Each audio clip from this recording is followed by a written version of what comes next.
Leyla Hanım Mesela neha çi dike? Kurdiye. Leyla Hanım çi dike neha li ku derê? Leyla ana seba ku askeri şey meb'usi kir emekliye. Ji emeklî bûnî maaşê xwe distîne. Diyarbekir'e lê pirayê li gunda diyawî pir ixtiyar e. Rewşayî ne baş e beserê diya xwe ye. Bel. Ronî û Rûken zarokên we li ku derê ne? Rûken jî ew jî li Diyarbekir'e ew Leyla bihevra ne. El Swêdê me şerta mezhev dûr kiriye. Lê em diçin tê haya mezhev heye. Bel.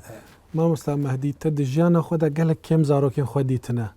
Li Swêdê mayê di nav zîndanê de Pirayê mayê. min zarokê xwe pir nedîtiye. Wa jî min nedîtiye. Ere. Peywendiya we çawa ye? Wekî bav û zarok. Xweş e. Telefonî her ro xeber didim. Her ro. Wa digerim her ro. Ere. Mutlaka li wa digerim pirsa wa dikim.